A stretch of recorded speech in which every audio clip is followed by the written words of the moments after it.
Okay, good evening, everybody. Welcome to our first town hall of the year for our city of Newcastle. And we're going to start out with a brief 2-minute video. Please direct your attention to the video screen.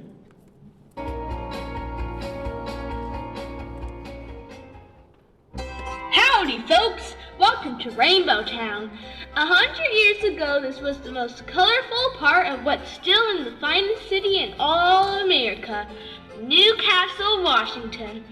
Folks started moving into Newcastle after they discovered coal along the banks of Coal Creek. It wasn't long before Newcastle had 3 churches, a hotel, a hospital, a baseball park, and 2 saloons. My friend Frances Swanson would sometimes go to the saloon with a bucket. The bartender would fill her bucket full of beer and she'd sell it for 10 cents to the thirsty miners. The miners would dig up tons of coal and load it on the trains to Seattle. I heard that one of those trains fell in Lake Bourne, where my family liked to go swimming and fishing. Have you ever gone fishing in Lake Bourne? Have you seen Newcastle lately? It's gorgeous. The beautiful houses all lined up on friendly streets with fluffy trees and views of Mount Rainier. There are lots of parks to play at, trails to explore, and restaurants to visit. The city puts on concerts, 4th of July parties, and Newcastle days. It's no wonder Newcastle was picked the best suburb in Washington state, and one of the best small towns in all of America. Every place you go is safe thanks to the friendly Newcastle Police Department. The library has millions of books to read. I like to read about dragons and queens and castles. If you want to see a real castle, there's one that overlooks the entire city. A grand golf course stands high above the city I love, the city of Newcastle.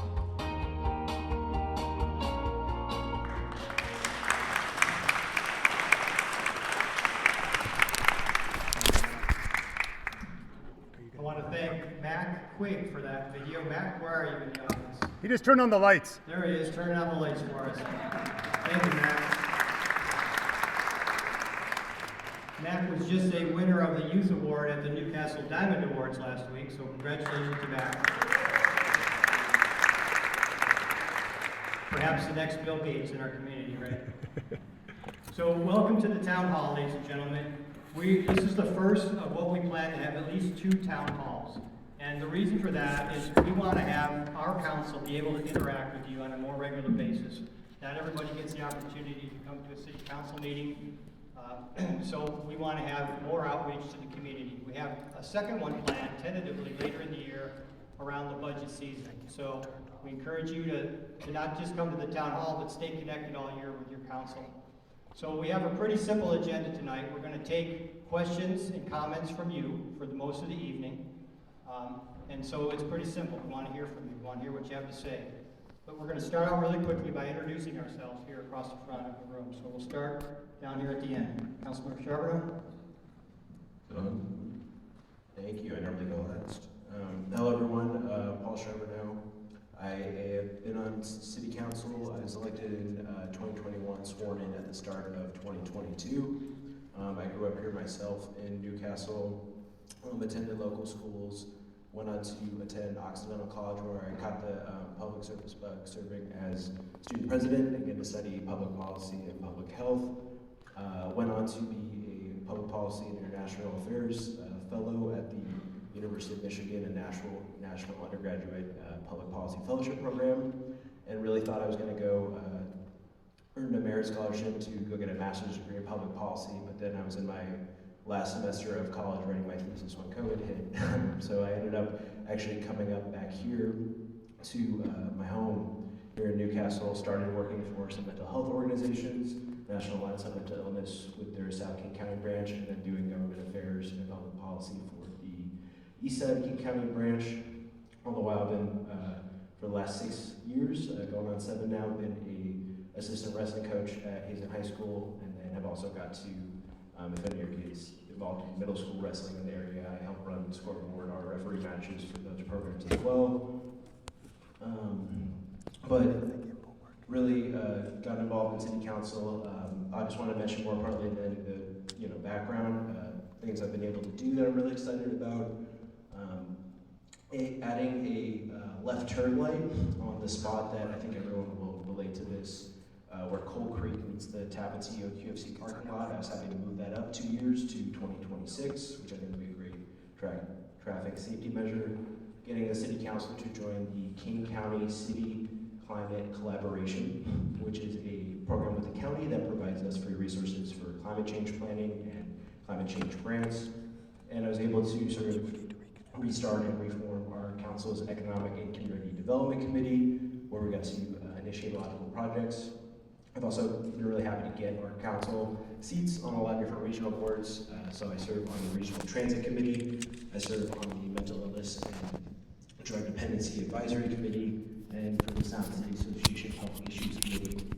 So that's general policy, transit issues, and mental health issues. If you want to talk about any of those issues, happy to share your concerns with the larger electeds in the region. And then my last plug is that I'm working with the Bellevue Fire Department and the Newcastle Library. We don't have a date for it yet, to offer some free CPR classes at the library, run by the Bellevue Fire Department. I'm going to do it myself a lot as a coach. It's a really great class, and hope you all will stay tuned for that. Thank you, Councilmember Charbonneau. I am Steve Tallman. I've been a resident of Newcastle for 28 years, all of them in the Olympus neighborhood.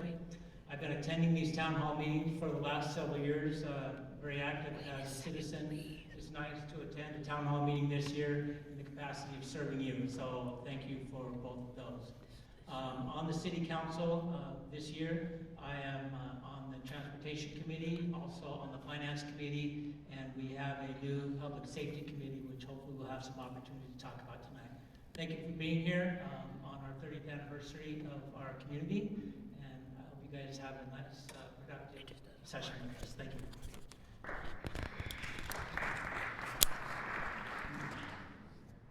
Hello, good evening. My name is Pratima Lakotia, and this is my third year on the council. Being a resident of Newcastle, live in the reserve for over 10 years now, and I'm also part of the finance committee and the staff committee.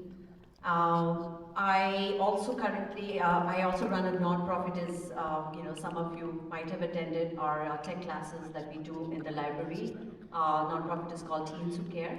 And I'm also on the board of Hero House, which is another non-profit that works in the area of mental illness. And welcome everyone, and I hope you all ask us a lot of questions today. Thank you.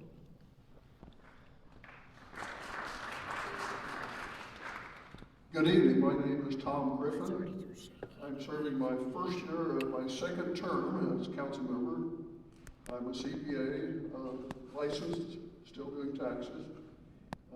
Been married 66 years, and this coming Sunday will be the first year of our first great-granddaughter, and she's a cutie.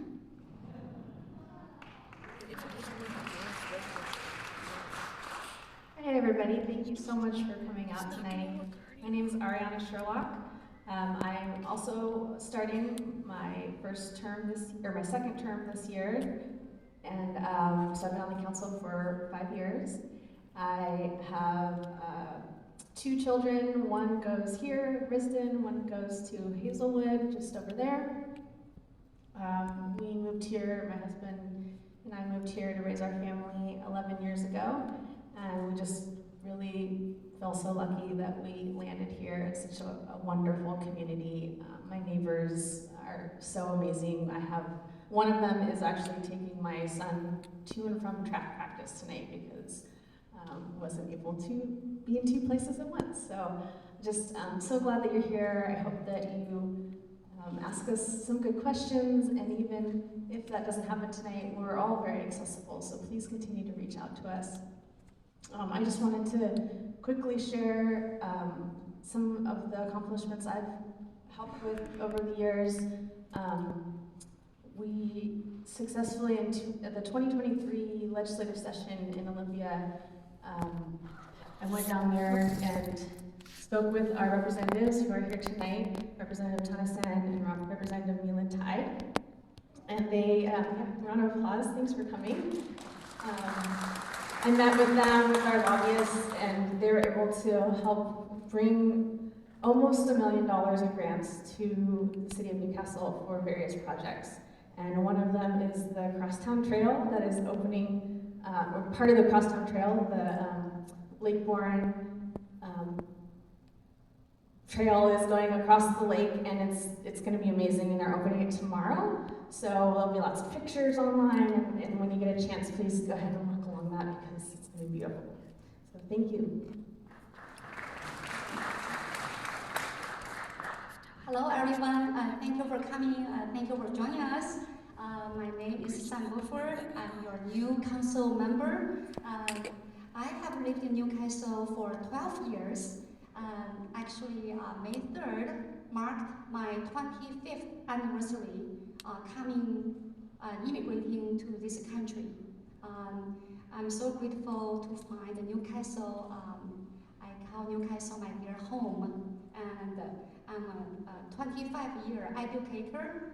This is my 18th year with the Bellevue School District. I have taught all levels, and also I have served on the leadership team, equity and diversity team, and also action team for partnership. I'm really about community engagement, and I have been in the community. People, they have seen me everywhere, and this is my passion. I'm a listener. Thank you. Please ask questions and reach out. One thing really made my heart sing. I'm greatly humbled and honored and so grateful to not only I was nominated and selected, also I received our Newcastle Diamond Award just for the inspiration. Among so many great individuals, worthy individuals, including, Matt Scally, I also joined, I helped to make sure to support our state representative Milene to, for her, it took 6-year effort. I want to share. Now, Washington State, our Lunar New Year is our state holiday, and I'm so proud to do my part to support. And also, as you know, we had a great celebration at Newcastle, even through the pandemic. The biggest one, which was held at Aegis Garden, we had 600 people, and I was so grateful with all the support from our library, from our Arts Council. Myself, I have been serving on the Newcastle Arts Council and the Friends of Newcastle Library, and they are all non-profit organizations. We serve community engaged people, community engagement matters, and also this year, we were just here. I was so grateful for our mayor and the fellow council members. We were here, we greeted the general public. We had 1,200 attendees joining our second biggest Lunar New Year celebration in Newcastle. So thank you. Just keep reaching out, asking questions, and I'm always available. I work hard for you all. Thank you. Okay, my name is Rob Clark. I'm the mayor. This is my 3rd year on the council. I've been elected mayor in January, and so far it's been a privilege to be the mayor. So what I'd like to do now, or a little bit about me, I suppose, is I've been here 18 years in Newcastle. My wife and I have lived here in the Hazelwood neighborhood.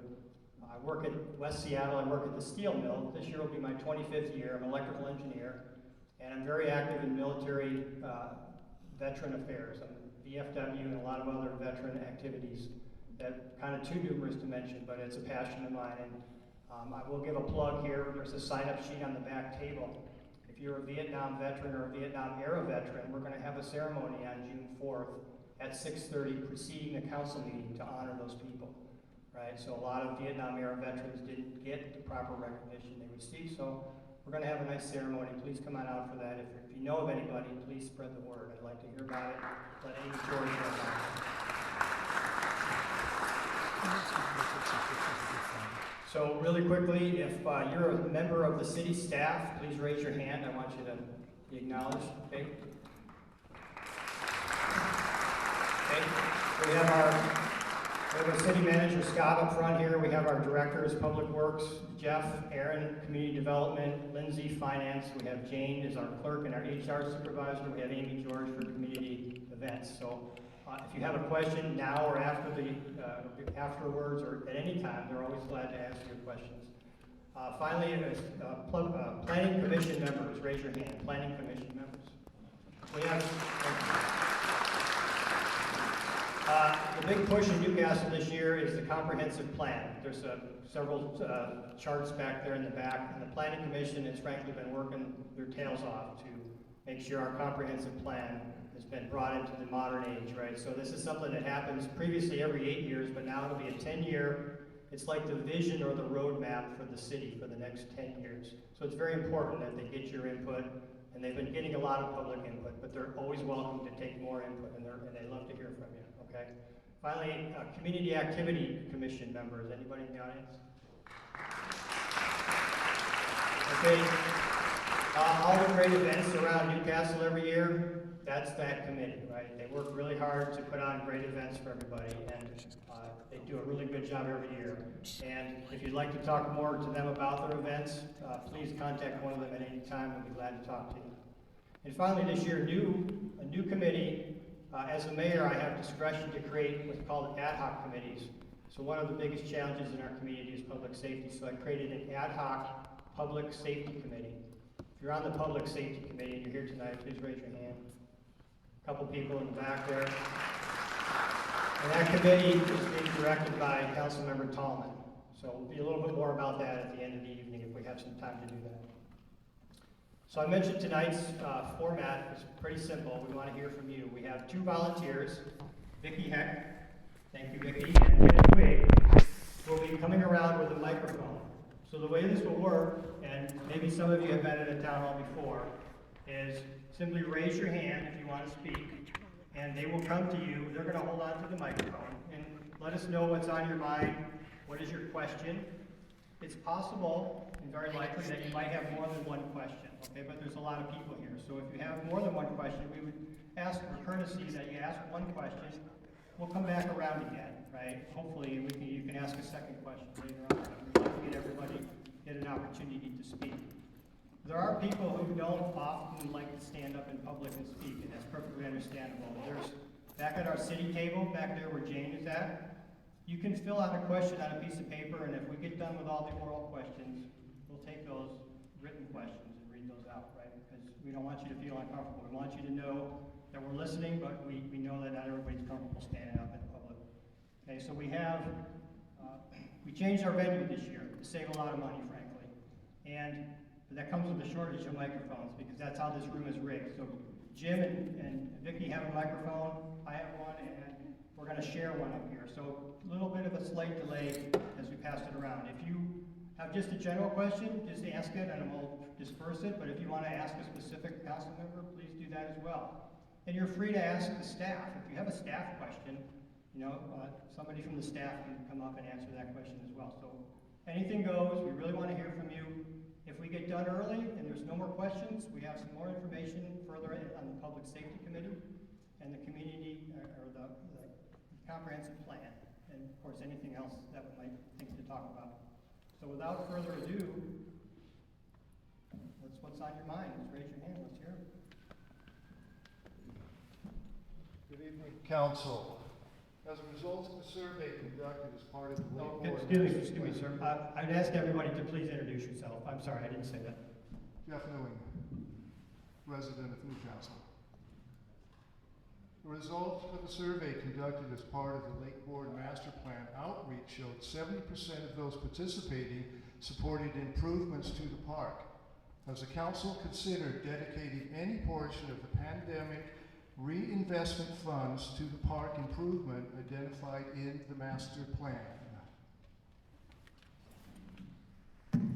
Thank you for the question, Jeff. So the pandemic relief funds, and I'm going to ask anybody else to chime in after I'm done here, but pandemic relief funds, we had $3.2 million allocated, $3.2 $3.4 million allocated from the state, or from the federal government, excuse me, at the beginning of the pandemic, right? And those funds were meant to be used to replace lost revenue for the city.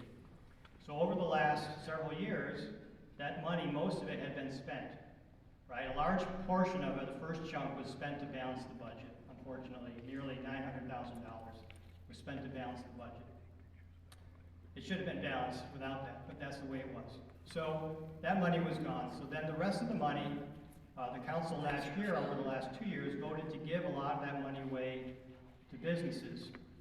And, you know, of course our businesses are great, right? But there was no vetting needed for that money. So a lot of the money was just given to business. All they had to do was say, hey, I'd like some money. And they got $400,000 was distributed to businesses. In fact, did you all know that there's 1,210, the last count, businesses registered in Newcastle? Probably didn't know that. Only 22 businesses got to share that money, and we objected to that, several of us up here, because we said that's not fair, right? That money belongs to everybody. It should be more evenly distributed. But unfortunately, that's how it was voted in. So that money was gone, and then some more money was used to balance the next year's budget.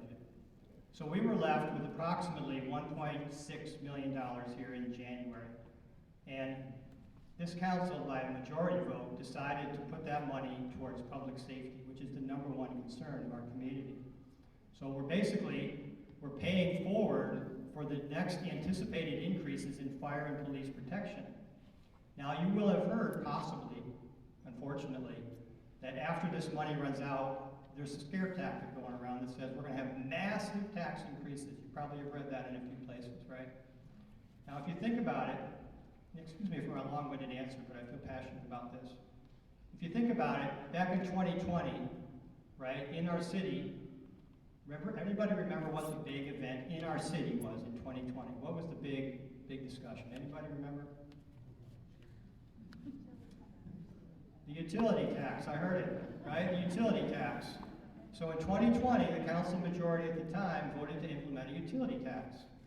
They said, if we don't implement this utility tax, police and fire services will drastically be cut, decimated. I mean, it was a lot of scare tactics going around.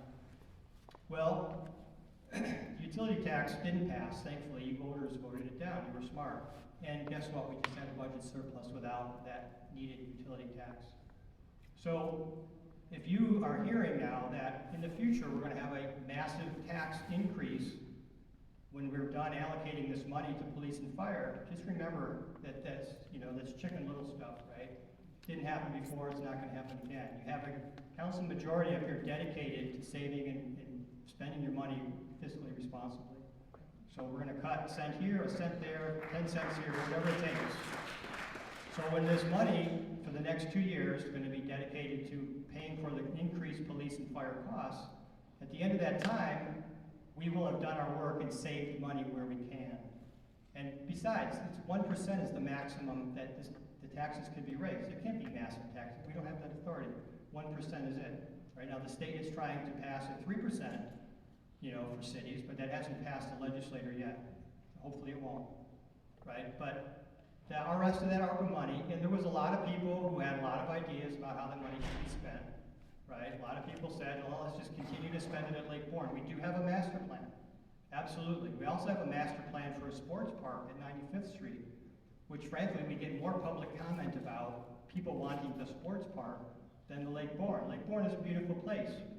When do we stop spending money there? We keep spending and spending and spending when we could be advocating and using it in the rest of the community for more diverse needs. We have a lot of comment about the sports park. I think that's a great idea. We can get a lot of community activity there. We can attract people from the area, out of the area, and we can generate revenue, perhaps not a lot. But, it's an opportunity available to us, and it is part of our master plan. So, yes, there is a Lake Bourne master plan. There's a downtown strategic plan. All these things are great. They all take a lot of money, which we don't have, folks. We just don't. So we're going to spend the money where the need is, and that's public safety. Now, I know I've talked a long time up here on a simple question, so forgive me. Does anybody else on the council would like to say? Pass that microphone.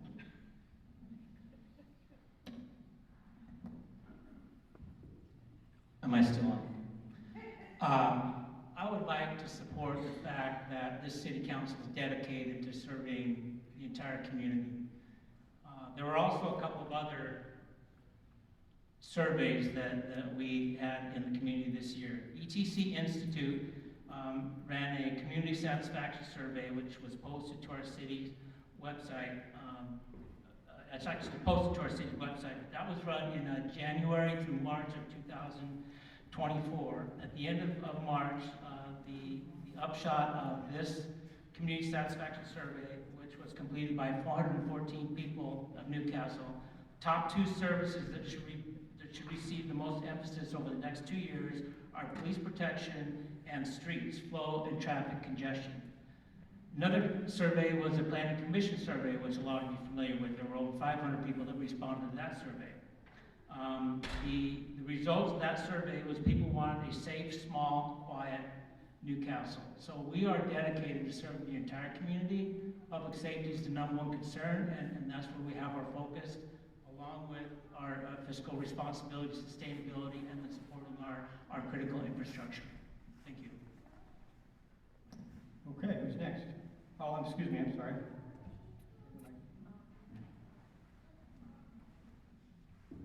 Thank you.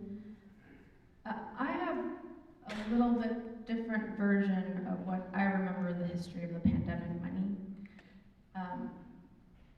It was said that the ARPA, which is American Rescue Plan Act, that came from the federal government. Then it was distributed to the states, who then distributed it amongst the municipalities in the state based on your size and population. And what I heard was that just now that money was for lost revenue. That's one of the things that you could spend that money on, and we have. But there were a lot of other reasons why that money was given to municipalities all across the nation. And a big part of it was to help communities come out of the pandemic, give relief, give small businesses relief, give community members relief, and help us come back together as a community. A lot of municipalities have used that money to create community spaces so that we can come together and find that lost time where we were all at home and not able to come together in community. So there are a lot of different ways that money can be spent. And we've talked about a lot of those ways over the years. This council has discussed a lot of those. The one thing that I want to point out is that while we did receive a good amount of money, and we've spent it in a lot of different ways, not just on one big project, which I think was good. It is one-time money, it's a grant. And there has been a lot of discussion I've heard from a lot of community members that one-time grant should really be spent on one-time projects, because when you're using that money for services that are recurring year after year, then what happens when we don't have that money anymore to rely on? Well, the answer is we have to either cut those services in the future, or we have to find other revenue streams. And so this is a big discussion that we should all be having. And I hope that this council can really sit down this year and talk through this and come up with a plan for the future. Because I'm raising my family here. I'm gonna be here for a long time. I'm improving my home right now because this is where I want to be, and so does my husband. And that we need to be thinking about everybody in the community, including people who are just coming here now and are planning on raising a family or planning on living in this space for a long time. We also need to think about our residents that have been here for a long time and maybe now later in life and on a more of a fixed income, but we all need to come together and come up with the best solution for all of us to thrive and be a wonderful community together. So that's what I have been trying, that's the discussion that I have been trying to have for the last however many years. And I would encourage everyone in this room to please have that discussion, not just with us, but with your neighbors, and continue to come back and talk to us, because it's really, really important to directly answer the question that the answer is no. We have not spent pandemic money on Lake Warren projects. Now that doesn't mean we're not going to do those projects, because that our capital budget is actually very healthy and we have it in the plan, and it takes time, it's government, right? But we do have it in our plan to continue those capital projects. And we usually receive and have received help from the state, like I said, from our representatives and state senator that help us try to get some of that state money to be able to do exactly those types of projects. Usually that kind of money, it's one-time money, so they typically do go towards capital projects, which is great. We're able to leverage that money for that, and then we can use other monies for our recurring costs. So I just wanted to share my perspective, and I welcome all of you to reach out to me to continue the conversation. Okay, who's next? Oh, okay, well, this is so weird. Lynn Putnam, and I live in Newcastle. So I can't think with that thing. I just can't think. Okay, how about right here? So, I worry that, maybe the council is thinking, yes, public safety, yes, all these things, but it's like business as usual. And I think with climate change, you have to think way beyond business as usual. And what is the city going to be doing? I mean, cutting down all the trees and sticking up a bunch of houses and cutting down all the trees. I mean, that's my big thing right now. There's vehicles, there's ways that the city should become more efficient. There's also, I think, a requirement should be made for native plants, period. We're in this time, it's very well known fact that native plants are very important for our biodiversity. We should be encouraging people to plant them and even requiring new development to plant them. I mean, those are some of the ways we can give back for all that we're taking. We are taking a tremendous amount of resources for us and not giving anything back to wildlife and other things that really are, in the end, supporting us. So, I'd just like to know where the thoughts are on climate change.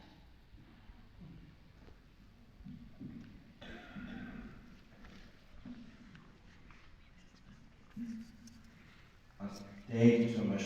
So, fun fact, my older brother teaches high school environmental science, so I was raising my hand as soon as you asked that. I think the big first step was I helped sort of push forward this idea for us to join the King County Cities Climate Collaboration, right?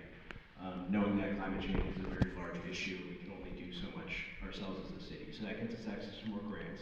That gives our staff, so the ones actually putting in the hard work writing the different policies, access to resources so that when we're building out our comprehensive plan, which I think would be great for you to comment on, to include climate policies in there. I think there are a lot of different things you can do for the climate policies. We as a city took it's called the RE-Pledge, which is for increased recycling. We've had a lot of conversation there in our Economic and Community Development Committee about trying to increase the number of electric vehicle chargers we might have around the city. And I think there are other ways to do it as well. You know, we looked at ways to make things more pedestrian friendly as well, right? If you don't have to drive a car in the first place, we've adding a roundabout here on 116th here soon. And I would really, I'll come give you my card after, but I really invite you to come and comment to these folks. But for us, you know, it's a combination of being involved in that regional effort, a combination of working on things like electric vehicle charging at the library, at our downtown urban centers, as well as making it easier for folks to get around without a car. And really, I think, sorry, there was a piece of my notes I have about that. But really, that was a big effort for us, right? So I really want to talk to you after and engage on that issue.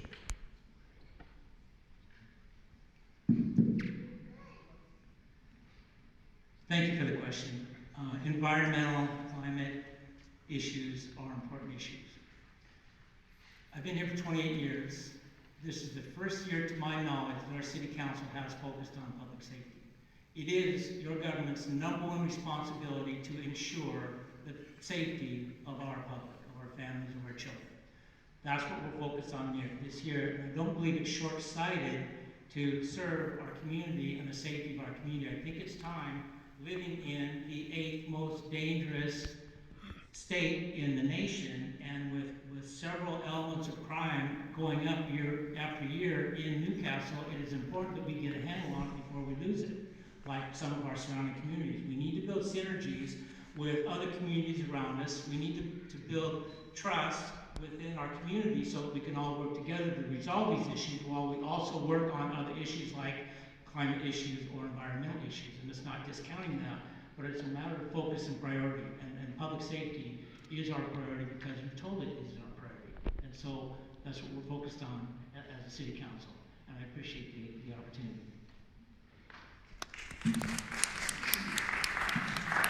I'll just add a little bit to that, Lynn. So, as far as preserving, you know, trees and native plants and so on, so we have a very strict, you know, a code that talks about how a person is able to develop their land. So, a common misconception, and one that I shared, honestly, many years ago, was that why do we have to have any building? Why can't we just stop all building? But the truth is, it's private property that most people have, and they're able and allowed to develop their property as long as they follow our code. Now, our code is written very well, and so our our community development team and our public works team make sure that a person that's going to build or work on their property follows the code, and they can require extra trees or keep native trees or keep vegetation to a certain amount. We can't develop on wetlands or that sort of thing. So on occasion, a person will come to us and will say, well, I'd like to do something on my property, but I want to do a little more than I'm allowed to do by my code, and that's called, you know, we have to enter a development agreement essentially with that person. Then the council here has a say. And we can tell that person, well, yeah, you can do that little bit extra, but we want you to add, you know, keep, you know, 20 extra trees or something like that. So you can rest assured that although, you know, we don't necessarily all like development, that the development is being conscientiously followed and taken care of, because we do have a pretty strict code and we have people taking care of watching that. So put your mind at ease about that. So we have to tolerate the development because it's private property that people have, but we do have a way to maintain that it's done well. Okay. Next question.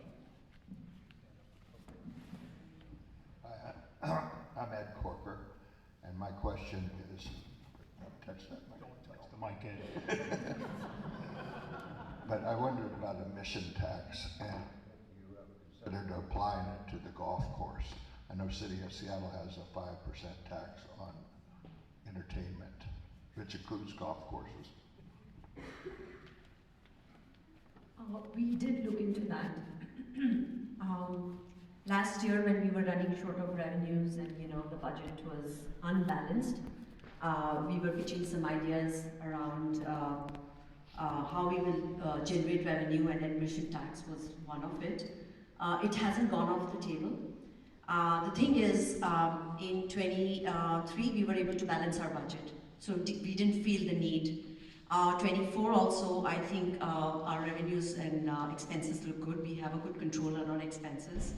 So, but we will come back to that maybe in 26 or 27. The time when we see that, yes, you know, we're not able to balance our budget, and we need some revenue in the place. So that would be the easiest idea that, you know, we will be able to implement, because obviously we don't want to tax our citizens. So we will look for other ways of revenue, and that being one of them. So, but we don't feel the need, immediate need, but it's in our back pocket, and we can bring it anytime when the time comes. Okay, thank you, Ed. It's kind of a joke that we're not letting go of the microphone. I do apologize for that, but we had a town hall 2 years ago where it became a free-for-all, and frankly, people wouldn't let go, and it was a problem. So I do respect all you folks. I don't think you're a problem, but we're just trying to manage the room well, that's all. Please don't take offense. So who's next? Oh, I thought Carol. See a hand in the One back. in the back, Vicki.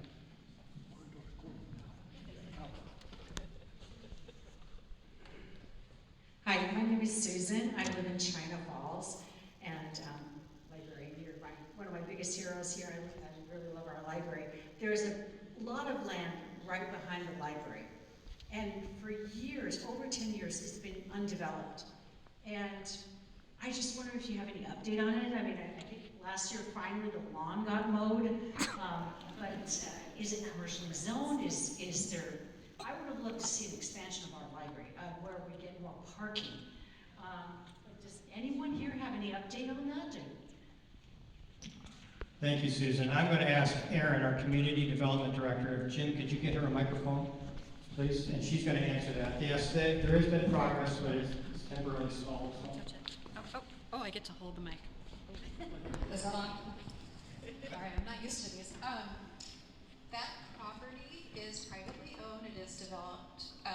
We have had a building permit submitted for it for a condominium development with retail on the first floor. With interest rates going up, we have seen a few projects slow down a bit, so that one is currently slowed down or on hold, but there is still commercial interest in that location. Thank you, Erin. Erin is the same developer, just waiting on perhaps interest rates, right? Yes. I hope that answers your question. All right, who's next? I see Jim behind you.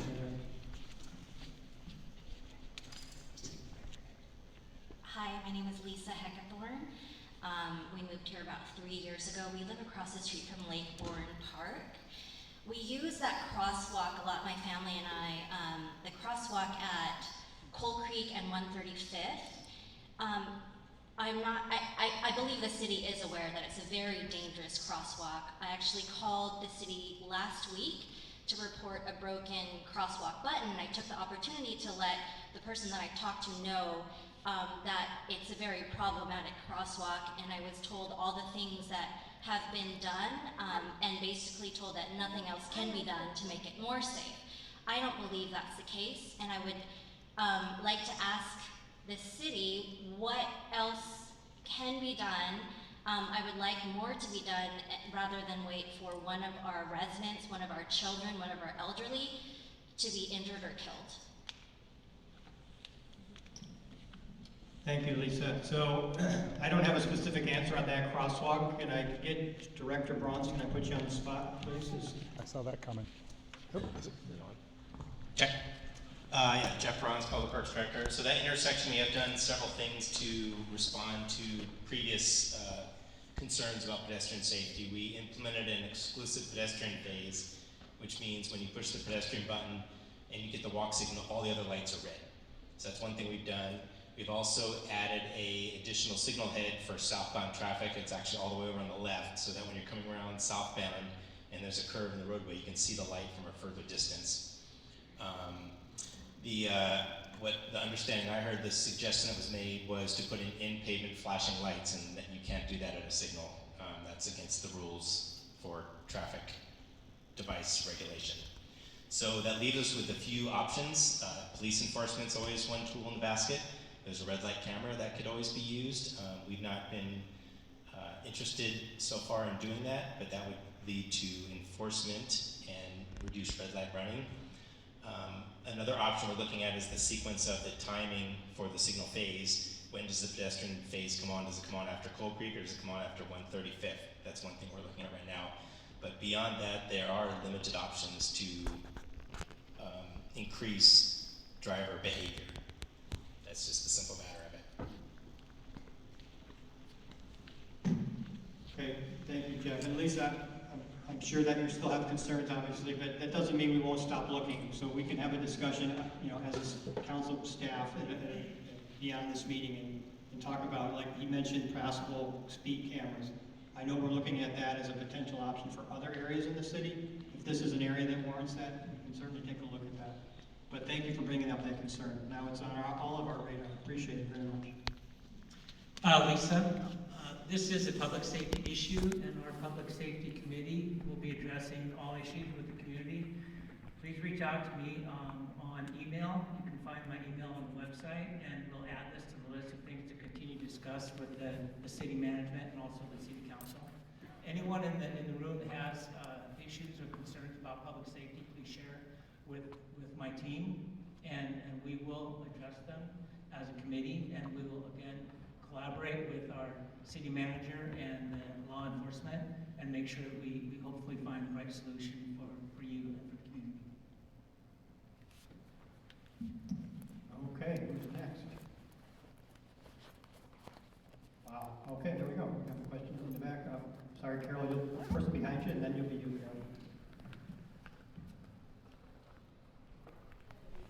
My first city council meeting. I'm glad to be here. My husband and I have lived in the neighborhood. I'm in Newcastle for 9 years. We own 4 properties. One is on Lake Washington Boulevard and 3 are on Southeast 76th. I am concerned about the public safety, as Steve was speaking about, and the speed of traffic up and down 76th. Myself and my tenants have issues with the coming and going from our driveways and walking on that street with my dogs. I don't have pavement, and I have pavement strips, very small ones, and no sidewalks. So I'm on the older part of the neighborhood in Hemington Terrace. So I'd like to have that addressed specifically. I think that there is no reason for people going that speed on that hill. What Lake Washington Boulevard also doesn't have very many sidewalks for the pedestrians to walk on, which is going to prohibit us from being a more ecologically friendly community. So, anything we can do to add sidewalks would also benefit our communities. Thank you. Appreciate it. I'm sorry, I didn't catch your name. Thank you, Diana. So in our long-term capital project plan, and the year escapes me offhand, but we do have a plan to install sidewalks along that street down to make it safer. We do know it's an issue. And we have tonight in our back, I think he's back there somewhere, Officer Treadway is our officer who tackles speed enforcement issues, and now I'm sure that's on his radar, if it wasn't already, to take an extra look at that street to make sure that we don't have people speeding up or down. I know what you're talking about. It is awful dangerous. I come up that way occasionally and I see kids walking on the side, and it really doesn't make me feel good that they're trying to edge down the road while there's cars coming up and down. So we do have 2 plans there. We have a plan, to have our officers look at that more often, perhaps, tackling speed issues, and we do have a long-term capital plan. Director Bronze, can you tell me what year we have that on the plan? I'm sorry, I don't know the answer. Jim, take it on my phone. Thank you. It's within the next 6 years. We have 2 projects. We have a project on 76 to build sidewalks down to 113th, and I believe that is within the next 3 years, probably. And similar time frame for Lake Washington Boulevard. Our philosophy has been to extend sidewalks along the major arterials. So right now, construction is going to start in June on the sidewalk from Newcastle Way to the Shell Station on 112th. And at the same time, actually the same contractor is going to be extending the sidewalk on May Creek Park Drive from 121st at Wing Tree over to the new roundabout. So and then that work The next phase is then further sidewalks to the east on May Creek Park Drive, and then Lake Washington Boulevard 76 is the next priority after that. And one thing we did do, we added raised pavement markers, the little plastic domes on 76, so that in the response to residents reaching out to us, we heard that vehicles were encroaching on the shoulder, and so we put those markers in as a way to increase driver awareness, so that if the vehicle strays into the shoulder, they get an audible and fill in the steering wheel when the tires hit those bumps. So that's something we did as a short-term measure. Thank you. Okay. Thank you. Oh, go ahead. Thank you. Thank you for the question, Diana. I just wanted to add very briefly. I think Public Works Director Bronze had a very thorough presentation on traffic calming, and I've heard a couple traffic calming questions now, so I wanted to throw that out. If you go and look at our March 19th City Council meeting, we were talking about 116th Avenue here, but same principles of traffic calming apply. So I found there are a lot of traffic concerns from residents, rightfully so, that they see because they live near a certain part and they see the problems with that part of the road. We do value that. And I think what we've done a lot is what Public Works Director Bronze has done a lot is there are several different, there are a lot of different tools in the toolbox. I found that some people like certain tools and not others, but we try to engage all of them, right? So some of the really low cost ones are sort of like making the road appear more narrow. So folks, if you've driven around Olympus, for example, the roads are very wide. That incentivizes people to consciously speed more. Along 76th, for example, the big hill, we put flashing I don't know the technical name for it, but the flashing speed signs, which I know that's not going to make everyone slow down, but research has shown that it makes some people slow down, and it does have an effect, right? And I know there's a lot of situations where people might not like one piece or one element of it, but what we've seen from the research is that it does cause some people to slow down. Now, you might have bad actors or folks with bad intent, aka racing, and then we look at physical barriers, right? So a roundabout is a very physical barrier. You're not going through that. If you do that, you're wrecking your car. We're putting one of those along 116th.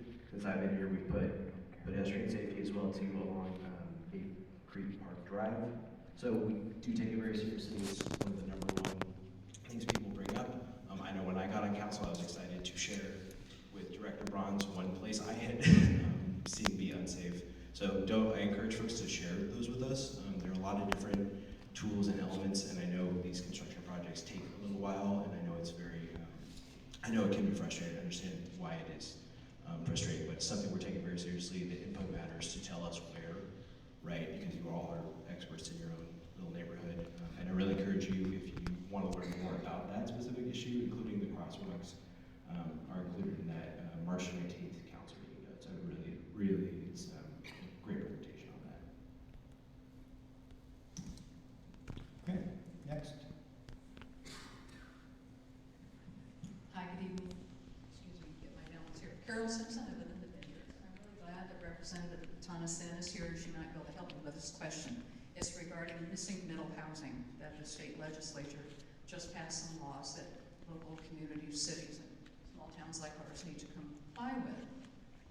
You've all seen your home values go up substantially. It's like, are you crazy? My house is worth that? Well, the new project down off of Southeast May Creek Park Drive, anyway, those lots had to build a new street with the city of Newcastle. That inflated the cost of selling those lots to the home builders that built the homes. Those lots sold for $900,000 a piece. That was before they even built homes. So the homes are $2 million. And I went through one of them. They're comparable to my home, but they're $2 million. This raises the bar. So now that we have $2 million homes in Newcastle, most other homes are going to go up in value. So now we see a great need for housing, and people can't buy at this price point. Starting out, this is nuts. So the state has passed a law requiring more houses, allowing more homes per lot. So if you have a large lot, you could possibly build a second home on your lot. So we can see in some older neighborhoods a $700,000 home selling, and maybe somebody building 2 homes, a duplex, townhomes, whatever, 2 homes on that lot. I wanted to ask, we have to implement this rules in our zoning code to allow this to happen so that we could have more housing that we can afford. That's the missing middle. People who can afford homes that are $700,000, $800,000 instead of $1.5 or $2 million.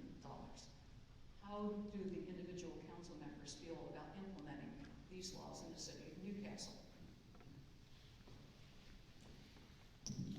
Okay, thank you, Carol. So, I mentioned earlier at the beginning, back in the room, we have charts up there for our comprehensive plan. So that is one of the things that we as a council and the planning commission are currently dealing with. There are no hard answers yet because the community is still giving input to the planning commission, and at May 21st council meeting, which is 2 weeks from now, the planning commission will be there with us at the council chambers to discuss where they're at on this planning. So they're getting a lot of feedback from the community, and a lot of the people say, we don't want any of this, right? They don't want it, and they're upset with the state. A lot of people say, well, let's build an extra middle housing here, or over here, or over here. So we don't have an answer where that's all gonna go, and how exactly that's gonna look in Newcastle. That's what the purpose of this comprehensive plan is, and the discussions that are currently ongoing.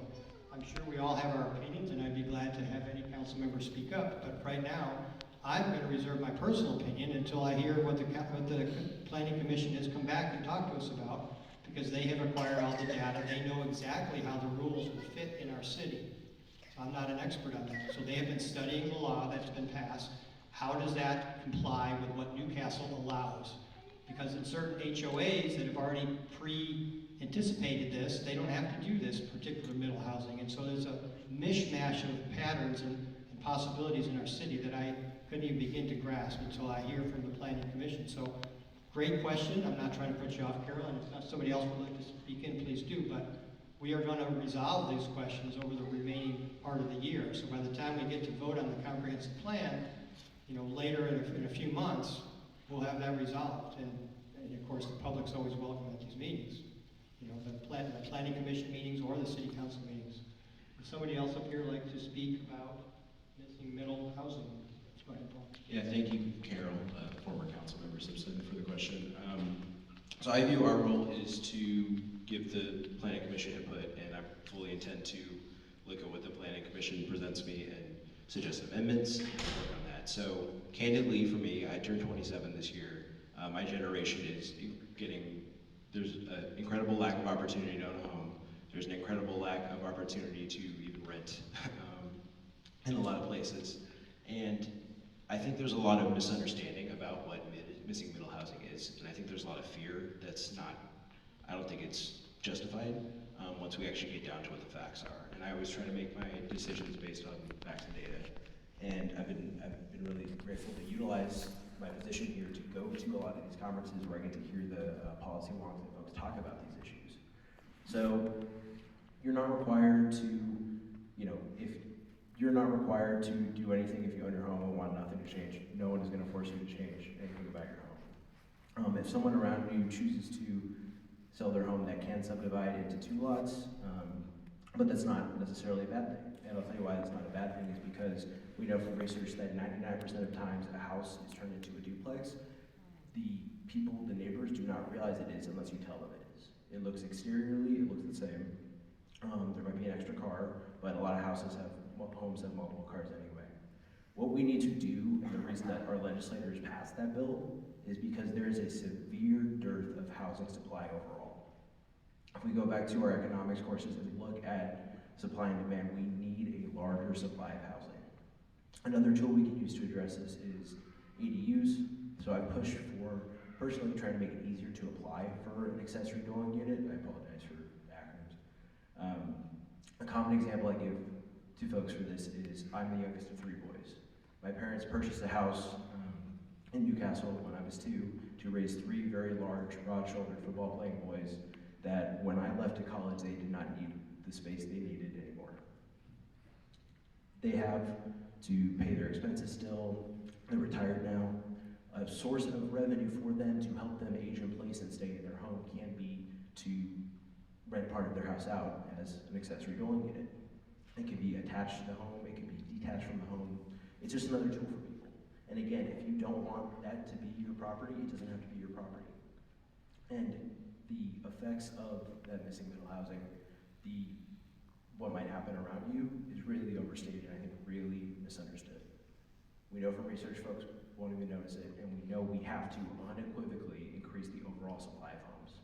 Now I know this is something that's new for Newcastle because we have traditionally paid into a group called ARCH, a regional coalition for housing, and what that has done is created affordable housing, but it hasn't created affordable housing here in Newcastle. It's created other places on the east side. It's created in Bellevue, it's created in Redmond, it's used our contribution to that organization to create that housing over on the east side. What this bill is saying is everyone needs to start doing their part to address this crisis. And it is a crisis. Talk to some of the young people in your life if you don't believe that. And I welcome it. Let's do it in a smart way. Let's do it in a way that supports folks, lets folks age in place if they want. It's not scary to folks. It's thoughtful policy, which is what I'm trying to be here to do. So I welcome missing middle housing. I'm excited to get into the weeds on it with our comprehensive plan and try to make accessory dwelling units as accessible for people, trying to answer questions if folks want to divide their lot into a duplex, and let's tackle it together. Because it is going to be a lot of work, but there's grants we've already received from the state to do that planning work and do that policy work and sort of embrace that. So sorry for the long-winded answer, but I feel compelled to talk about this as sort of a person holding elected office. So thank you. Thank you, Paul. Go ahead. All right, I have another comment. So you asked what the city council thinks. The city council is here to represent the people of Newcastle. The people of Newcastle completed a survey for the planning commission. On the survey, it says 75% of the residents answered that they think Newcastle offers enough variety of housing. The planning commission has a difficult job because the state is creating legislation that allows and is encouraging higher density on our community so that we can address some of the housing shortages. At the same time, they're respecting individual rights, and if we do not want to build an ADU on a home, we don't have to build an ADU on a home. Our neighbor may do as they wish. So we have to follow the law. My direction to the Planning Commission is that we represent the people of Newcastle, not the County of King and not the state of Washington. And so we're going to do the best we can to serve the needs of the people of Newcastle while we also are following the laws. It doesn't mean we have to adopt the language, but we have to adopt the policies. And I would encourage all of us to get involved as much as we can in the Planning Commission so that we can give direction. The interaction is priceless. We can't make decisions without you. The Planning Commission can't make this happen without you. So as much as you can provide input, it helps us all tremendously. So thank you. Okay, next question I have. Here you go, Mayor. Oh, okay, go ahead, Peggy. Peggy Price, live in Newcastle. And going back to sidewalks, I live in Windtree, and there are about 145 lots in there, and vast majority are built on. Some of them are being built on. 121st is the only access. It's an S-curve, very narrow, parking on both sides, no sidewalks, no shoulders. So the kids have to go to their school bus down the middle of the road during rush hour when all those 145 houses are spelling out people going to work. So I would think we really need at least one sidewalk along 121st, even if it isn't a major arterial. It's very important. And not only that, we have now 3 assisted living facilities, so people are going with walkers and you name it down that middle of that road. It really needs to get them off the road. Thank you. Thank you, Peggy. Honestly, I don't know on our capital where, if and when, where that project lands, or if that's even on our capital list, but thank you for bringing that to our attention. I don't have an answer as to when something like that might be completed, but now we have that on our radar. So, who's next? So, Vicki, who do we have over here? Oh, well, go ahead, Nathan. Thank you, and thank you for holding this tonight, City Council. Appreciate it. I'm Nathan Sticks. I've lived in Newcastle for over 35 years. I've watched Coal Creek Parkway go from a 2-lane road to a 4-lane road to now a high-speed highway many hours of the night. And I just want to make sure that we've got it on the radar, partnering with Bellevue and Renton, what we can do to make Coal Creek safer and quieter. It's become a raceway anywhere from midnight till 4 a.m. in the morning, and it's loud cars, motorcycles, and everybody wants to see how fast they can go. And I'm just waiting for that serious accident to happen to have us wake up and say, we need to do something. But the problem that I see with Coal Creek right now is Bellevue, it's 40 miles an hour. You get into Newcastle, it's 35 miles an hour. And you get over to Renton, it goes down to 30 miles an hour. So I think partnering with those cities, I'm hoping from a safety standpoint, we can figure out something to help slow cars down on Coal Creek. Thank you. Thank you, Nathan. Yeah, so we recently, as a vote of the council, we reduced the speed limits out here on 116. So we're not opposed to going around our city and looking at roads like you mentioned. We know Coal Creek is an issue. We know our police are focused on Coal Creek. We know we've had an increase in speeding tickets being placed on Coal Creek. Unfortunately, they can't be there all the time, but yes, we are part of regional committees that look at transportation all along the area, and certainly we are not amiss to lowering or doing something in our own area. It's really sad that we have this freeway in the middle of our city, right? I mean, we sure wish we didn't, right? But we do, and a lot of people going through are not from Newcastle. But thank you for bringing that up, Nathan. I don't have a specific solution. I know our Public Safety Committee will take that under their wing and add that to their list of things to look at it. The other thing that I want to add is that we've allocated money for license plate reader cameras. So those will be installed at our major arterials around the city. I know the chief is working to get that contract finalized, and so if we suspect there are speeders or racers or something, we ought to be able to lot easier ways of figuring out who they are and going and ticketing them or holding them accountable. So I know that will make a big difference. Thank you. Go ahead.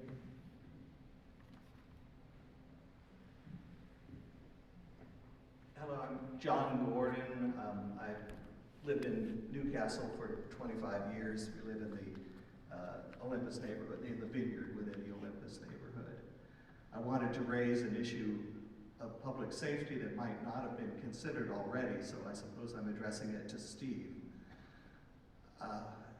Some of you may know that 2 years ago, a little less than 2 years ago, my brother was killed in a hit and run accident. He wasn't hit by a car or a truck.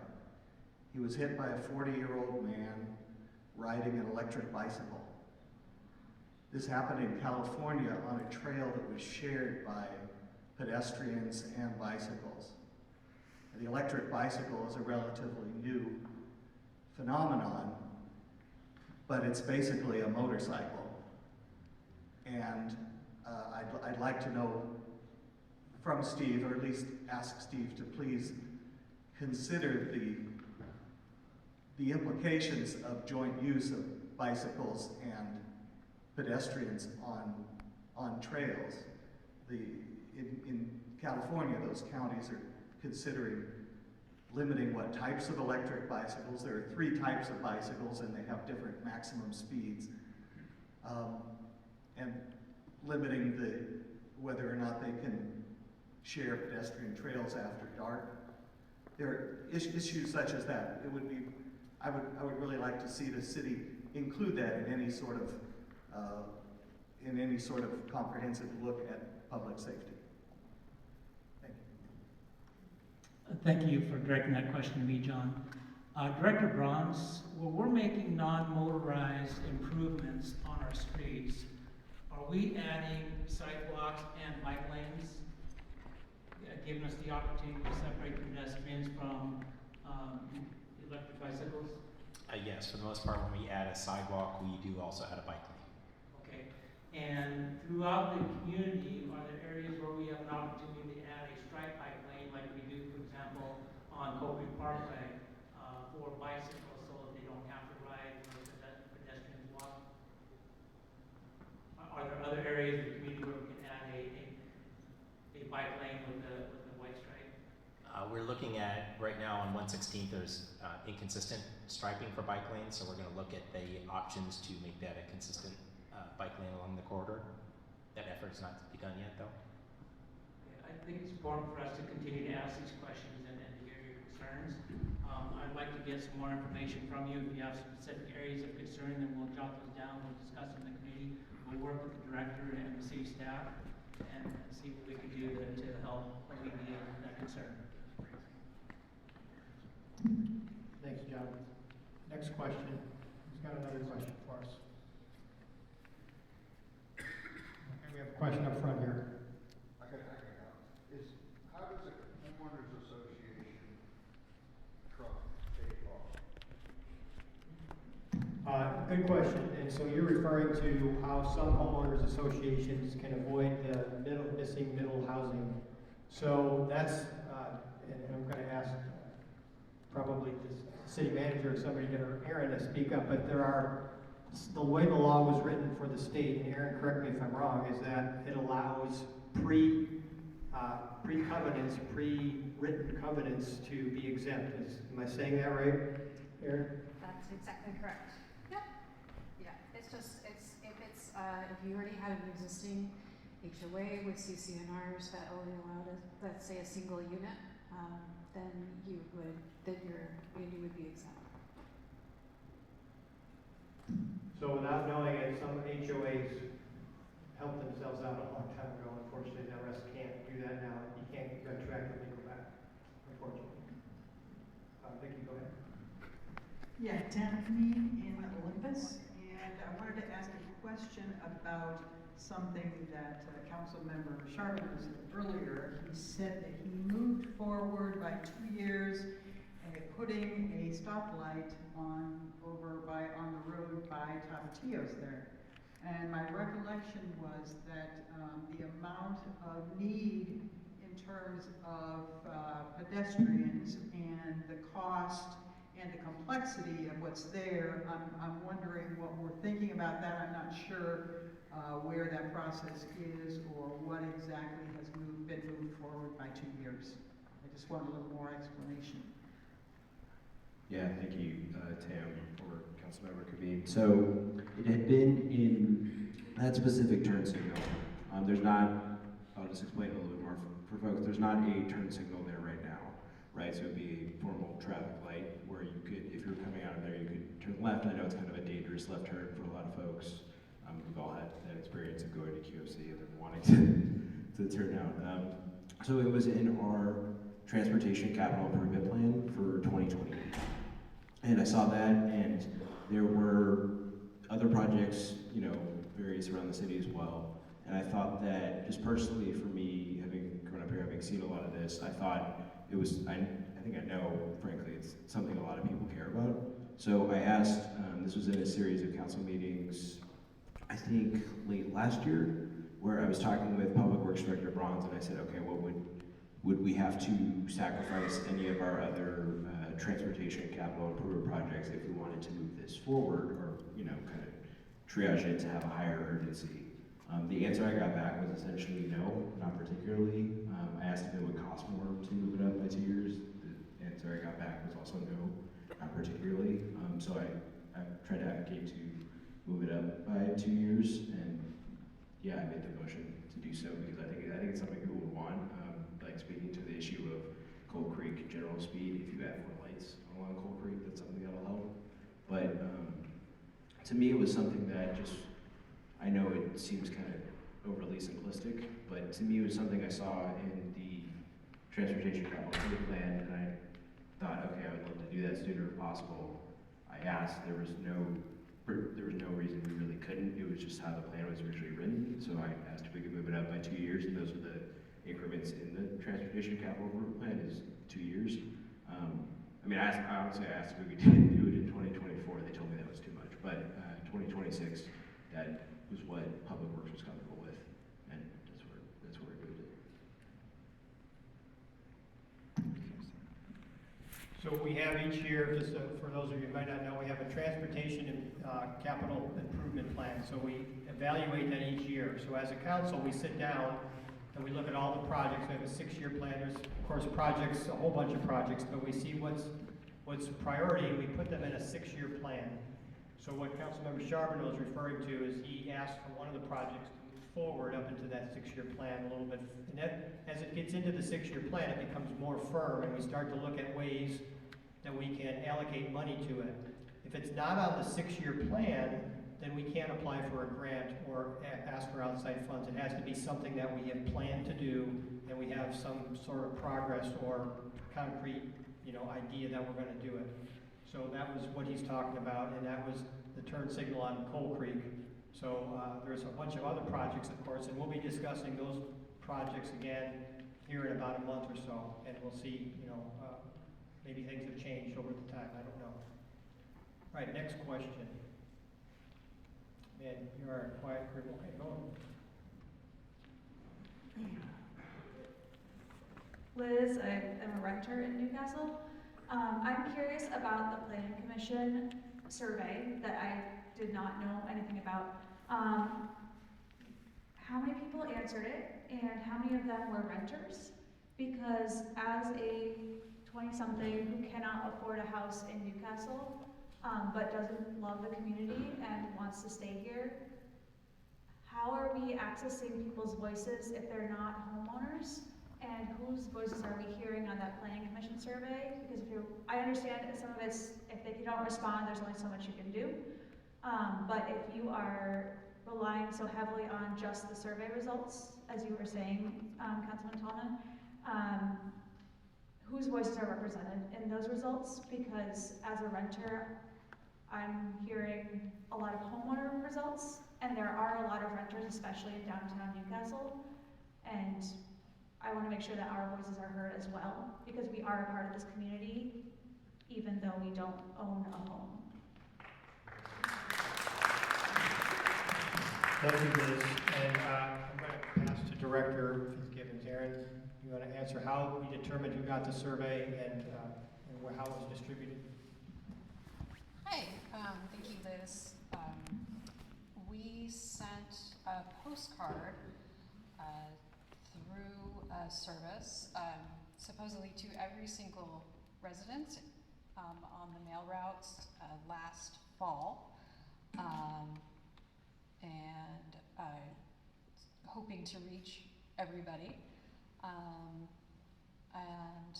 That it was on our website as well. And in terms of renter response rate, I may need you to contact me because we have the survey and the survey results, I just don't know offhand, but it was about 500 people who responded of the 13,000 people who live here, so.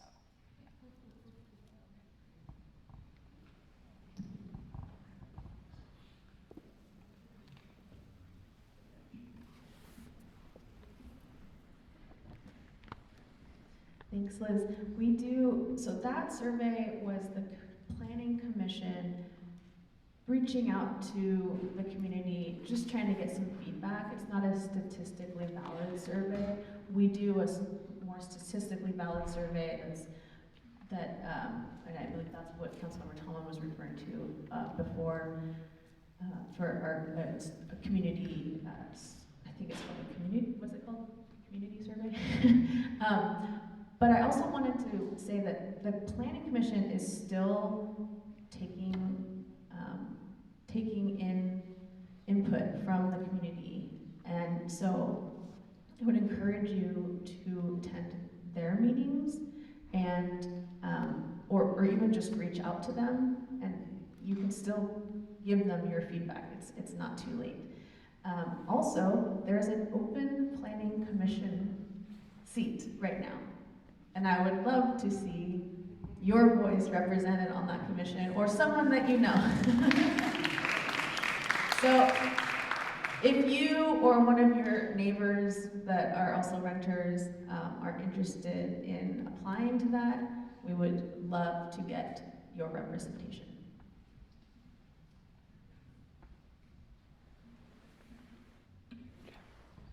Hey Liz, previously I did reference the ETC Institute Satisfaction Survey as well as a Planning Commission survey.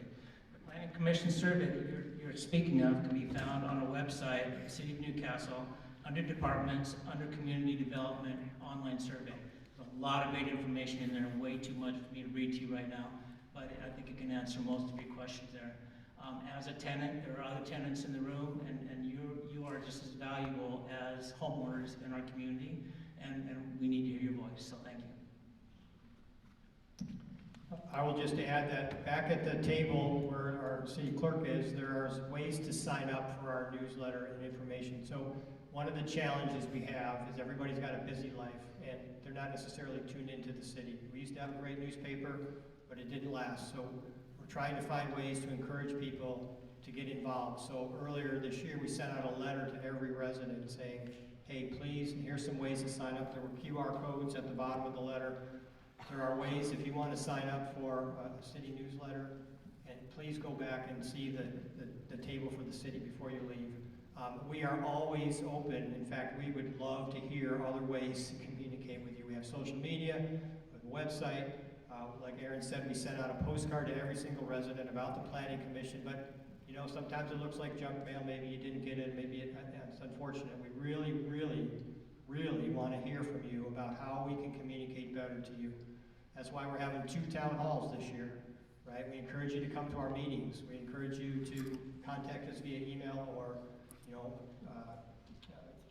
as a group or individually, and come talk to us, right? We really want to hear from you. That's why this whole meeting is devoted to hearing your questions. So, like Councilmember Sherlock said, we have an opening on the Planning Commission right now. So it's, they're pretty busy people, but if you want a challenge, look at the application process on our website.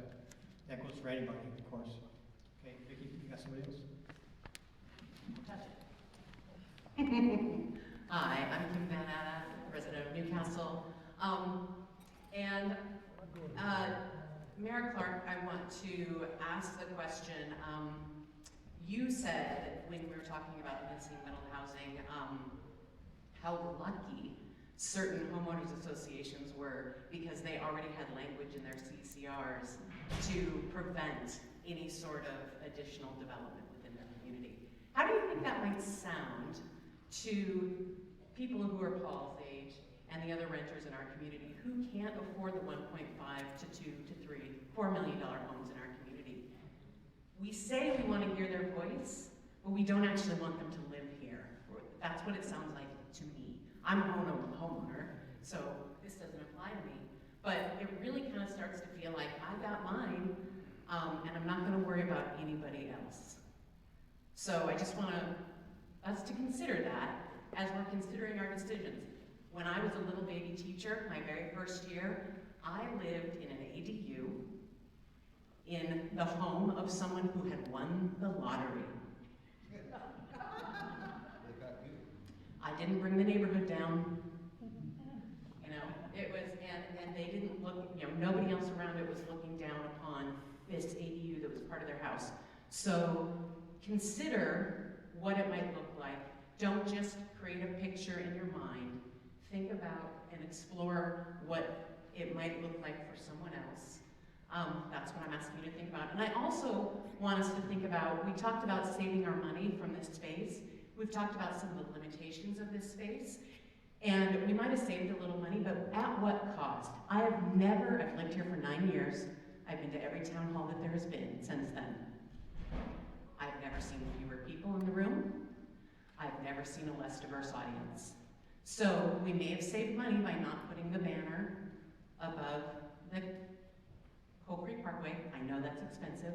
We may have saved money by using this space, but what have we lost by not hearing the rich voices of all the people who live in Newcastle?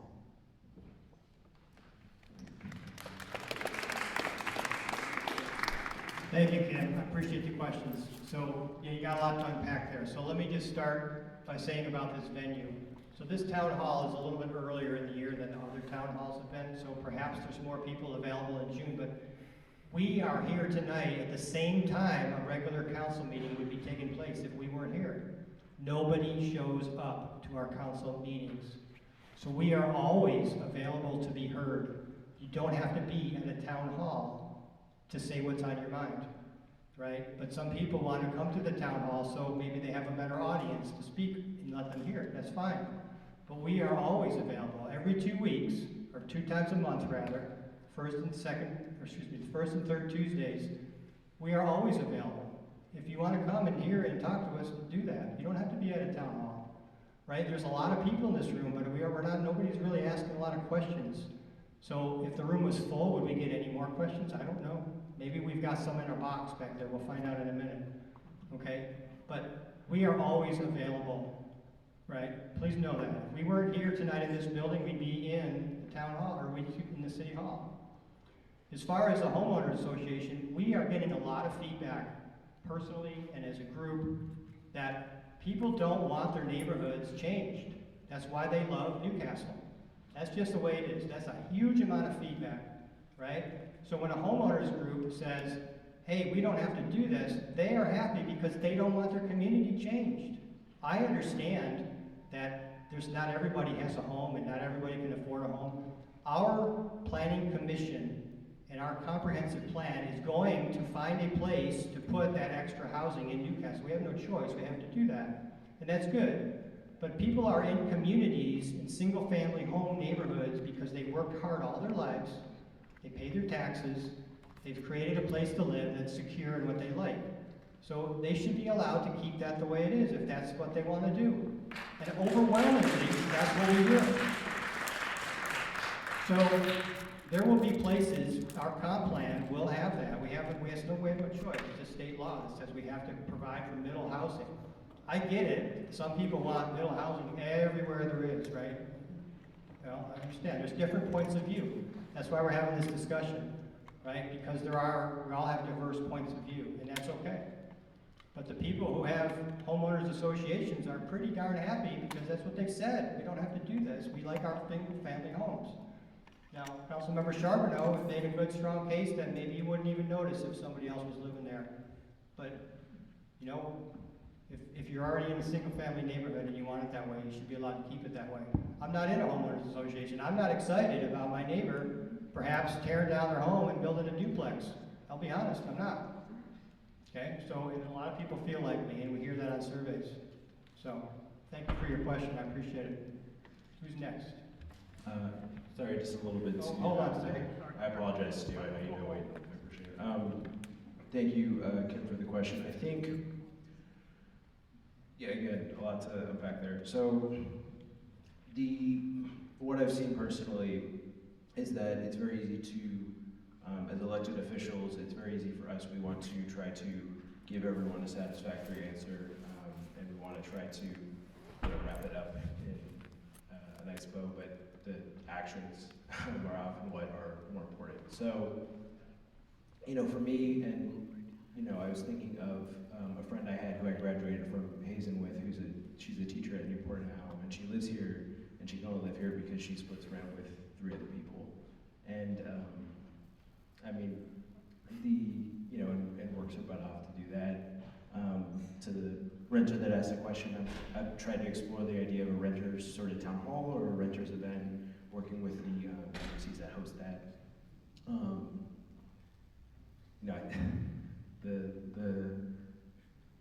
I think the disconnect comes with the idea that there's a huge opportunity gap for folks that want to access this housing or want to live in Newcastle, right?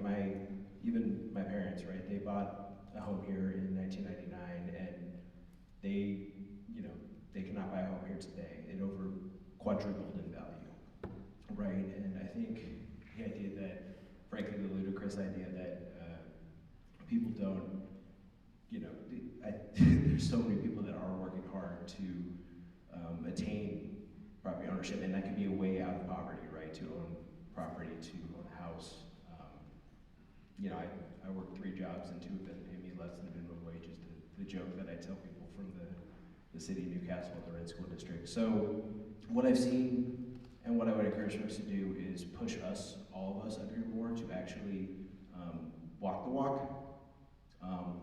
I think we should be more diverse, I think we should be more inclusive, and I think we should talk about how we actually say things and how they come across, because we are very exclusive in our language. 2 years ago, I brought up the idea of an Asian American Pacific Islander Commission for the city. Our city is 35% nearly AAPI. I tried to create a space for them to sort of attend, and it was voted down by fellow council members. I tried to bring up tenant protections for the city to protect folks during COVID. It was voted down by fellow council members. Trying to create more of those spaces. I created an economic and community development committee for the city that met once a month and had buy-in from the chamber. And we had members from the Chamber of Commerce attend every time. We had business leaders attend every time. And the first thing the new council majority did when we were sworn in was to kill a project that was less than $20,000 to put signs in the city of economic development that had been worked on for months. They waited until the power went out at City Hall, so the meeting wasn't even live streamed anymore. When we had turnover with the staff members who had been working on the project, and my committee that had met once a month and had a regular buy-in, I gave $1 million times to meet, didn't meet until March. And then when that committee met, we decided, other folks decided it wouldn't meet monthly anymore, it would meet at a more frequent pace. So I've tried really hard to create that more welcoming space for people, and I guess my ask for folks would be to keep pushing for it, keep asking those questions you're asking, and push us, because I've tried to bring in one of those things. I've tried to include more people, but it doesn't happen if what we often see for the city of Newcastle, frankly, is people don't show up. People don't come to the council meeting, people don't push on those issues, and people don't call out the language like Kim just called out that is really exclusionary to people. And it's been hard to do for me. It's been hard for me to do as a young person. It's been hard to sort of engage with that, but it's a hard conversation. It's a conversation that needs to be had. It's a conversation that needs to be had as we plan for the future of our city. So I thank you for bringing it up, and please keep coming to us and keep asking and keep pushing us for that, because it needs to happen, especially as we plan for the future and we try to bring more people in, and genuinely bring more people in, not just our own bubbles that we have, and then it's so easy to get wrapped up in our own bubbles, because we're human too. We work and then have to come to council and do this for less than minimum wage and try to represent those interests as best we can, and try to represent ourselves and our own values and the people we interact with. So I apologize for the length there, but I think it's an important conversation to be had.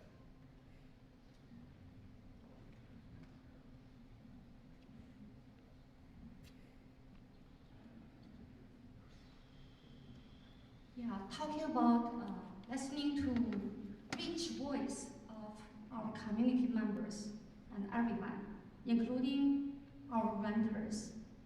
So as Paul said, now we have about 37% Asian population in our city. Look at here. Look around. How many of them?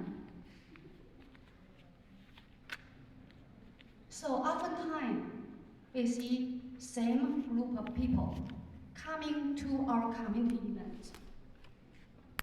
When we had right event, and the event that really tailored to our people in our community, they showed up. That's why people said, 600, 1,200, they came. Yeah, people came to me, they were in shock. They couldn't believe it. So talking about public safety, if we really, really engage our community members, everyone, they feel a sense of belonging. They love, they would show up. Face-to-face communication is priceless. So like today, we have this such a great opportunity. But I really echo what Kim said. We really should promote more, because not everyone, they are just into this social media, newsletter, and we also have people, they do not understand the English language. But they are our people in our city. We need to see them and hear them. We represent everybody of our city. How can we really reach out? Speak their language. Just say hello in their language. You speak to their heart. Among all the council members, I'm the only one. English is not my first language. But I'm here. I'm trying my best. I have really witnessed the great community. All the people, they really express their joy and a sense of belonging. They feel like, please do more. Actually, when we engage people, we contribute our Newcastle's public safety. We take care of each other. We know each other. We treat each other as dear friends, as family. I think our mentality, we need to, for some events and some activity, we need to rethink. I think, spend some money is way worth it to let people know. People drive around, they see there's a banner. Even today, it's town hall. I expect to see more people and more faces, rich voices. And also, please really just share your concerns. Even people who do not know English, just write in your native language. Reach out. We're going to have a lot of upcoming events. Come to us and come to me. I am a listener. We are all here to listen to you. And I heard you talk, Newcastle. Public safety is number one. I want to share. On Sunday, we were at Fratty Barrel. We had a great conversation with several neighbors, parents, children. They shared with our police chief and me. I attended all the Sundays with a cup event. Every single time I was there, I joined our beloved police department and our chief. Please stand up, let everybody know you are here. They told us because Newcastle is safe. We feel so safe. Every time I just want to come here. So talking about middle housing, we really need to take a holistic approach. It's like, sounds good, but I can't do it. I don't have any plan. So I think with an open heart, and I have attended, this is not my expertise, but I'm a learner. I'm willing to learn. I'm willing to listen. I have attended several seminars, workshops, presentations delivered by the professionals and expertise. And they presented really hope. I think I'm so hopeful. The project they shared with us, they presented, Paul said arch. Another one is master builders. I was listening, I saw their presentations. We are hopeful in Newcastle. We really need to create space for every single resident, including all the renters, and include all the generations, and our future generations. So I just want to, this is just my 2 cents. Yeah, thank you.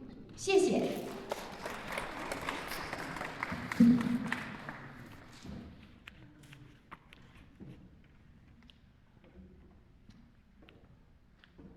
It's great that we've got a meeting here. We've talked about a lot of things. We talked about how we're going to solve everybody's problems, from low housing to talk about the ARPA funds. The ARPA funds was labeled as a one-time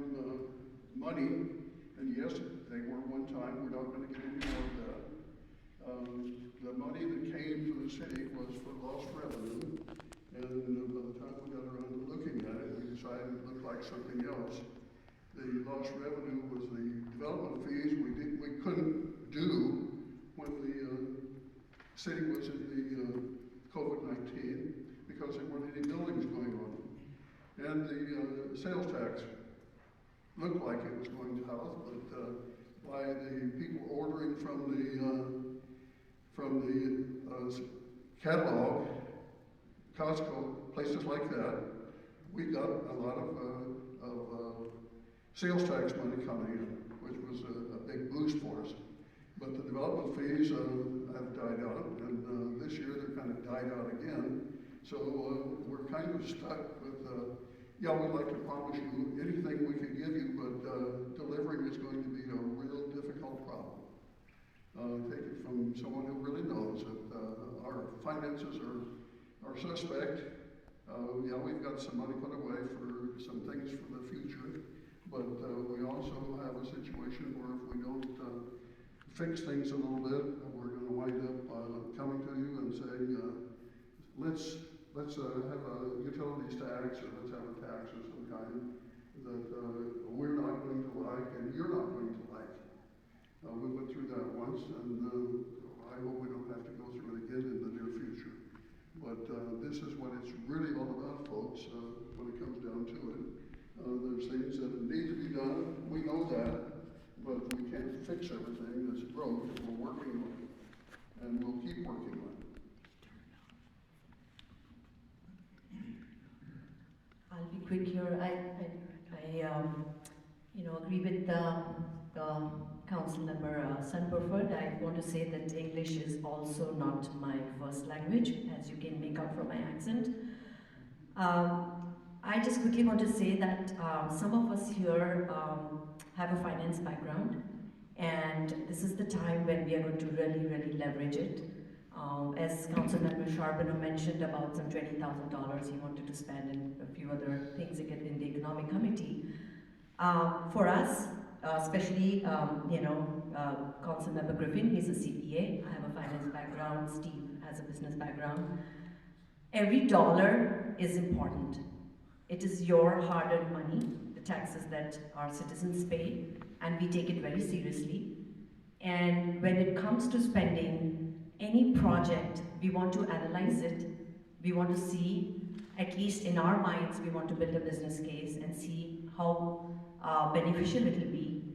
And we want to be efficient with our funds. For example, a proposal came that we should put some EV chargers in Newcastle. Well, I looked into it, and what I heard recently, Washington State government announced that they are going to put 5,000 EV chargers all over the city, all over Washington State, I think mainly King County. So my first question came, why should we spend our money in putting EV chargers? Because I'm sure we will get a couple of EV chargers from the 5,000 in our area. So things like that. So anytime we want to put out anything, we want to look at whether there are some grants available, how beneficial it will be before we simply go and spend. 20,000 might not look like a lot of money, but then it's 20,000 here, 10,000 here, 5,000 here, it all adds up. So all I want to say that we are going to be very, very mindful, and some of us like to look at numbers, we like to crunch numbers, so we're not going to move ahead blindly. We will analyze every dollar before we spend it.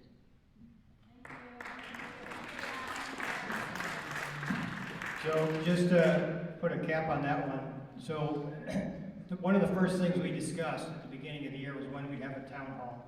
This date has not been a secret to anybody up here, and if anybody up here feels that the participation is poor, they could have done something about that and get out in the community more. So, it's this town hall, and there'll be another one, and it'll be well advertised, and every council member will know about it ahead of time. They could do whatever they'd like to get people into this room. So please be aware this isn't some kind of a secret. So who's the next? Go ahead. Thank you. Hi, I'm going to follow up on budget questions. Carol Simpson, former city council member. When you passed the 2021 budget. It was what you guys like to refer to as a balanced budget. The expenditures did not exceed the revenues. The first amendment you made to this budget in March, you increased the spending, and now the budget is out of whack by $351,381. So the current operating budget is in deficit. So the cumulative reserve fund that some have referred to as the rainy day fund, maybe you remember Noah Costin talking about that, and the cumulative reserve fund. In 2020 it was zero, because the city borrowed money from that to buy City Hall. Then the council members passed an ordinance to put $1.5 million from the general fund back into the cumulative reserve fund. That was money that accumulated from lots of developer fees that built up the ending fund balance in the general fund over the years. The general fund increased almost every year for the last 10 years, from 2010 to 2020. But now that fund is being used as a slush fund to borrow money to balance the budget. So even though you're going to use ARPA funds to move money out of that fund, the ARPA funds out to pay for police, in 2 more years the city is going to be in dire straits, and by 2027 the city is going to be in worse straits, because in 2027 there will only be $290,000 in the end of 2026. There will only be $290,000 left in the cumulative reserve fund, which is the rainy day fund for emergencies, like a flood, a street washout like we had on Newcastle Golf Club Road a few years back. We need an emergency fund, and everybody knows you need something in your emergency fund. It's not a slush fund to balance the budget.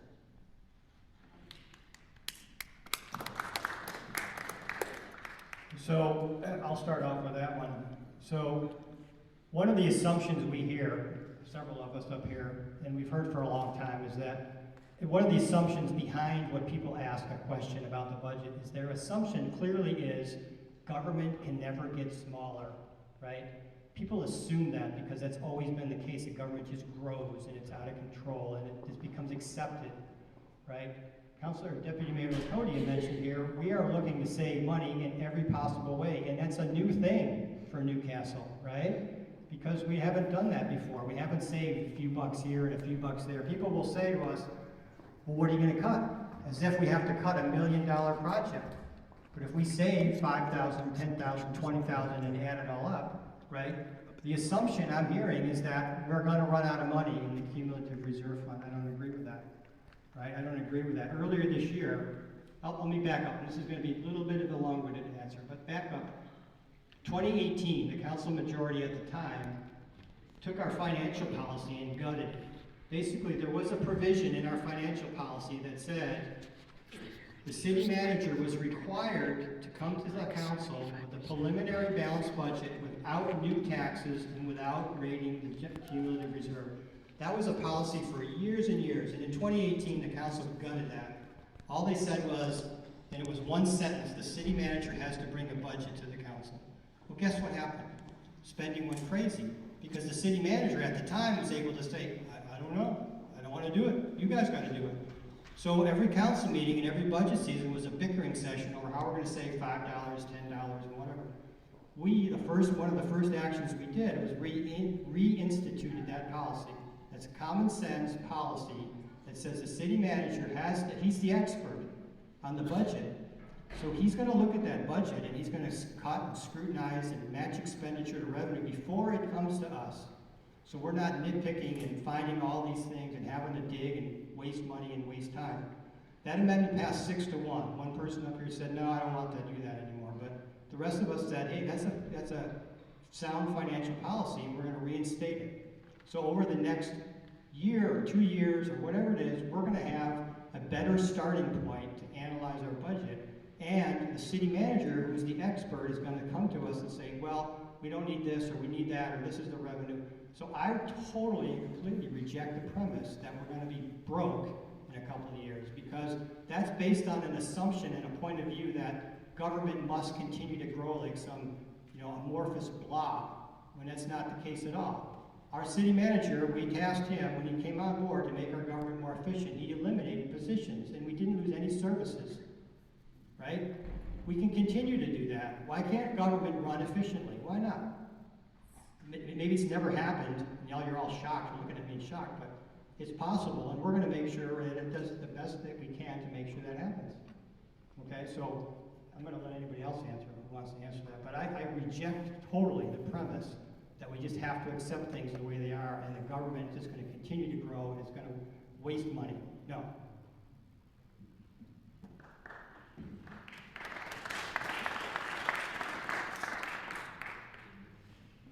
I think our 2023, I think we ended up with a surplus in our budget, so that looked good. The next budget, 24 was pretty much balanced when the city manager presented it. So 25 is going to look very well balanced. And we have some revenue ideas. We might not need them at this point, but we have some experts in the council as well as in our community. We are going to leverage their expertise and we're going to look at their budget. And we have an excellent finance director, very capable of, analyzing and presenting a well balanced budget for the current year and future years. So I don't see any problem in 26 or 27. I think we're going to get our finances in control, and we're going to control some of our expenses without impacting any services to our citizens.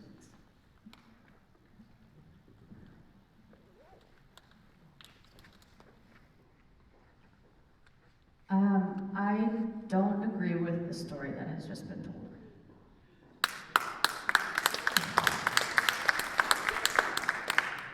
The city of Newcastle has been around for 30 years. We have survived for 30 years on levying the least amount of taxes possible for a city in the state of Washington.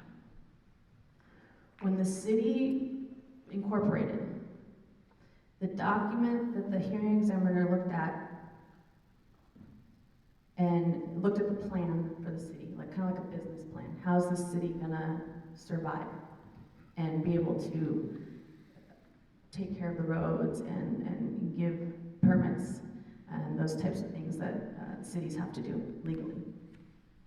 And he said, sure, you can have these levy these very basic taxes, which are sales tax, which we get a very small portion of, because the state takes most of it. Property taxes, which again, we get a small portion of what we all pay in property taxes. And those are the only two taxes that we levy. Now additionally, when the city incorporated, there was a lot of developable land. And that's how we've survived for 30 years, is because the land has been developed. The city doesn't develop the land. Private property owners develop the land, but the city manages how that development happens, and so it collects fees to make sure that everyone's following the rules. And we take a lot of that money is used for infrastructure and for parks and communal spaces, transportation, things that everybody uses together. And over those 30 years, what I disagree with the last story is that the city has spent aggressively at all. The city has not. We come in under budget every year.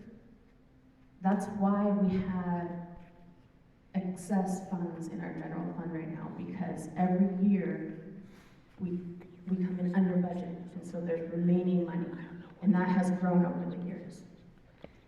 So I don't think it's fair to accuse the city of Newcastle of being big government. It's not. We're giving very basic services. And over time, yes, it does cost more because we've doubled in size, population-wise. there's more streets that we now have to take care of, because we all want the streets to not have potholes and to add sidewalks where we can. And that's what government is. It doesn't sell a product to make extra money. It's all of our collective money coming together so that we can have clean streets, parks to come together in, and then really boring stuff like permits. And, you know, it's not a lot, we're not doing a lot of extra services here. And that's okay, we don't have to do a lot. But as more people have come to the city, it costs more because there's more infrastructure to take care of. And we don't have the luxury, government does not have the luxury of filing for bankruptcy and just failing like a business would. We just have to keep fixing the streets forever. And that's what it is. We all come together, we pool our money together, we have very lean staff, we don't have a lot of staff members for what they do, and every year they come in under budget. We are being wise with our money, we have been wise with our money. But now that we have more people and more roads and more pipes and infrastructure to take care of, inflation affects everyone, including government. And things just end up costing more over time. It's not malicious, it's just reality. And so what happens when we all have things cost more in our own personal lives? I don't know about you, but I try to go out and get a better paying job. Or, you know, you also try to maybe do some projects yourself instead of hiring someone. But sometimes the pipes break and you have to hire a professional. And so I guess my point is, it's about thinking about the future and understanding that you can't always get smaller and smaller. You have to also think about the possibility that we will get bigger.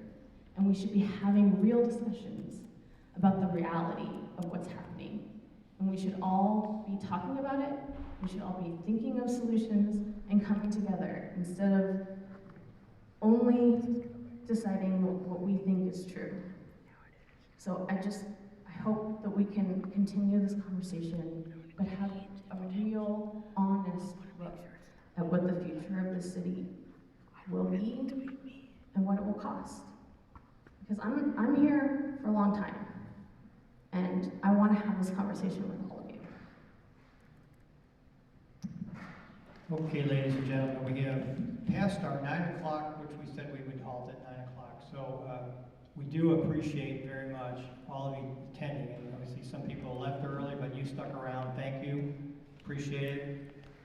And we encourage you, and I mentioned it earlier, to contact us whenever you have a question, right?